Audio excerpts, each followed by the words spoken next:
야, 너네 다 일로 와봐. 모조리 죽여주마. 비담하고 비슷한 부분들이 있네요 라고 해서 다행이네, 나랑 비슷한 부분이 있구나 라고 해서 들어서 대본을 받았더니 미친놈인 거예요. 안녕하세요, 반갑습니다. GQ 구독자 여러분, 배우 김남길입니다. 신 스틸러 시작해보도록 하겠습니다. 모던보이 영화 찍을 때 강호석 감독님을 처음 만났었고, 회식 자리에서 저한테 이제 제안을 해주셨어요. 그때 당시에 이제 이름 얘기를 하시는 거예요. 배우 같지 않다, 이름이. 네가 갖고 있는 외형적인 에너지하고 어울리지도 않고, 네가 지금 활동하고 있는 예명으로 불러도 잘 못 알아들으면서 그 예명은 뭐하러 쓰냐. 그때부터 이제 본명을 쓰기 시작했고, 모던보이부터. 그리고 강철중은 그때 그 얘기 하시면서 감독님 이제 본인이 준비하고 계신 영화가 있는데 해라 그랬는데, 제가 그때 뭐든 뭐 시켜만 주시면 감사합니다 라고 했어야 되는 시기에 제가 좀 시나리오를 보고 결정을 하겠다 이래가지고 그 다음날 죄송합니다 라고 무조건 하겠습니다 라고 해서, 그러면서 인연이 돼서 그 강철중을 했었던 기억이 나요. 맞는 거부터 배웠어요, 연기를. 그때 당시에 기억난 게, 리얼하게 가자고 해서 원래 강신일 선배님이 저를 확 돌려가지고 이렇게 목으로 울대를 탁 치는 장면이 있었는데, 아무래도 신일 형님이 좀 이렇게 세게 치지 못해서 계속 요 근처에서 이렇게 머물러서 계속 왔다 갔다 하셨는데, 두홍 형이 딱 보시더니 신일 형한테 옷 주시라고, 이거 제가 할 때 이거 한 번에 끝내겠다고, 그래서 옷을 딱 입으시는 거였어요. 제가 잠깐만 형, 아니 내가 다른 사람이 때리면 오케이 알겠는데 형이라서 나 좀 곤란하다 그랬더니, 야 빨리 일로 와, 딱 눈 딱 감고 한 번만 하자라고 해서, 그냥 원래 요게 탁 치면 그냥 순간적으로 이거를 리액션을 하는 거였는데, 진짜로 저 목을 진짜로 이렇게 퍽, 그래서 저도 모르게 이렇게 돼서 바로 오케이, 볼 것도 없다고. 그래서 내가 두홍이 몸하면 도망다녔던 기억이.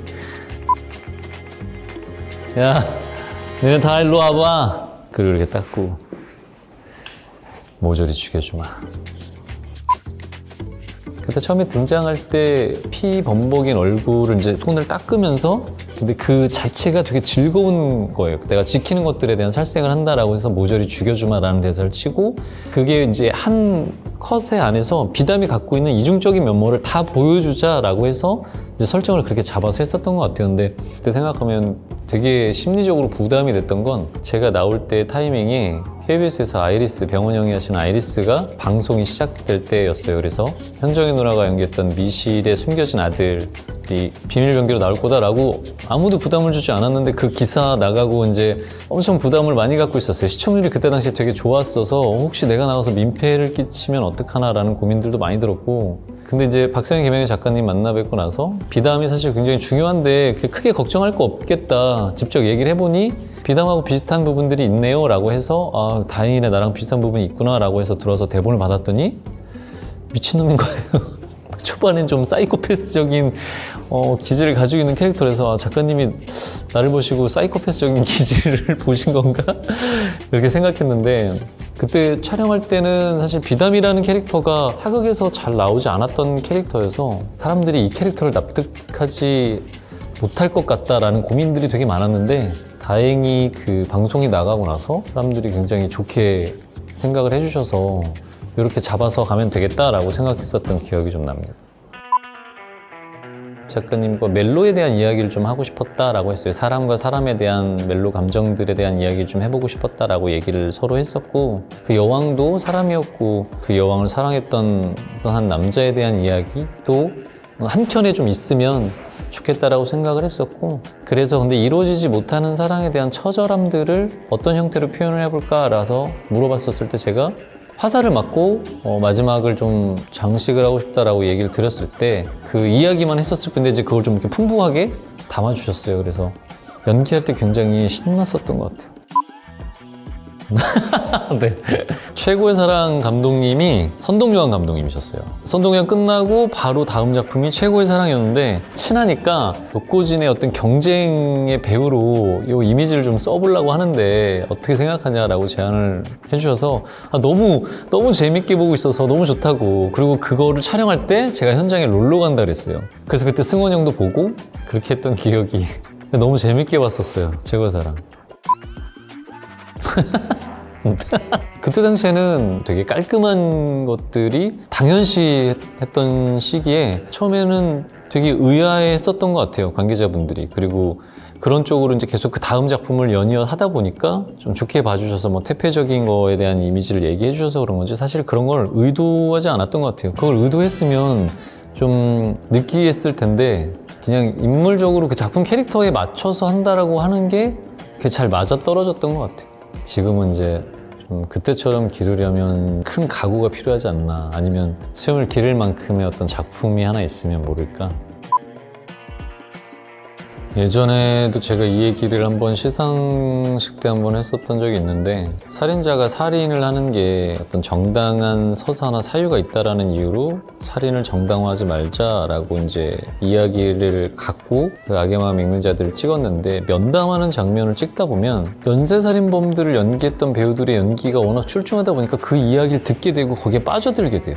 그러면 죄는 좀 무겁지만 네가 정말 그랬구나 라고 동조가 되면서 좀 살인범인데 위로를 하게 되는 그런 감정을 느끼게 되는 거예요. 실제로 저뿐만이 아니라 진성규 형도 그런 얘기를 우리가 했었고, 그래서 야, 이게 듣다 보니까 이게 계속 빠지네 이래서 가지고 그런 것들에 대한 표정들 때문에 한두 번 정도 더 갔었던 것 같고, 그리고 어떤 서사를 지나고 나면 본인이 살인을 한 행위에 대한 정당성 때문에 좀 잔인성을 합리화해서 얘기해요. 그러면 저도 모르게 이제 감정에 몰입되다 보면 욱하게 되면서 이제 감정적으로 나오게 되거든요. 그래서 촬영을 잠깐 한두 번 좀 중단해서 갔던 기억이 있어서 좀 냉정한 것들을 좀 가져가려고 노력을 좀 했었던 것 같아요.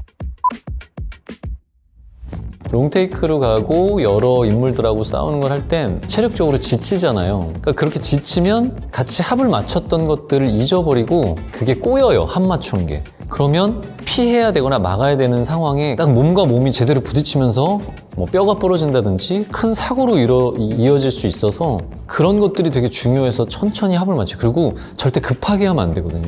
이걸 진짜 내가 무슨 히어로가 된 것처럼 여러 다수하고 싸울 때 후딱후딱후딱 빠딱빠딱 이러고 가면 다치게 돼 있어요. 그래서 많이 맞춰보고, 그리고 서두르지 않고, 욕심 부리지 말고. 네. 맨몸 액션이 가장 어렵고, 칼 액션이 두 번째로 어렵고, 그 다음에 총기 액션이 제일 좀 무난해요. 왜냐면 직접적으로 터치를 하는 것보다는 멀리서 쏴버리는 거니까 그거에 대한 물론 자세나 합이나 그런 디테일들이 분명히 중요하긴 하지만 제일 수월하달까? 네네. 요번에 그래서 그 두 가지를 같이 섞었어요. 스나이퍼 출신이긴 하지만 트리거에서 이도가 근접전에 대해서는 드라마적으로 보일 때 약한 부분들이 있어서 총기 액션하고 맨몸 액션의 중간 지점적으로 총을 쓰면서 맨몸 액션도 같이 할 수 있는, 그리고 이번에 액션을 그렇게 좀 만들었어요. 사실 의도하지 않았던 거가 반응이 좋은 것 같아요. 그러니까 연기도 내가 막 어떻게 보여야지 사람들이 이렇게 봐주기를 의도하고 하는 것들보다는 그냥 본연에 좀 충실해서 했던 것들이 반응이 좋은 것 같아요. 그 만두 먹방이나 여러 데서 나왔던 것도 만두를 좋아하는데 만두 먹방에 나와서 그냥 맛있게 먹었던 거고, 그런 걸 그렇게 좋게 좀 봐주시는 것 같아요.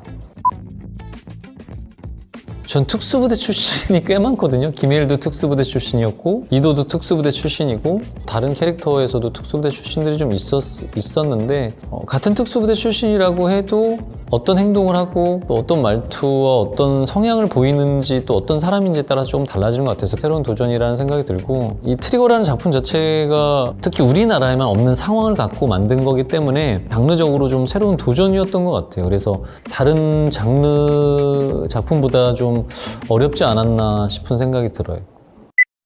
GQ 구독자 여러분, 김난길의 신 스틸러 어떠셨는지 모르겠습니다. 예전 작품부터 이제 나오는 트리거까지 재밌는 이야기를 여러분들과 함께 해봤는데 즐거우셨으면 좋겠습니다. 그리고 7월 25일 날 오픈하는 넷플릭스 오리지널 시리즈 트리거, 많은 관심과 사랑 부탁드리겠습니다. 항상 건강하시고 행복하세요. 감사합니다.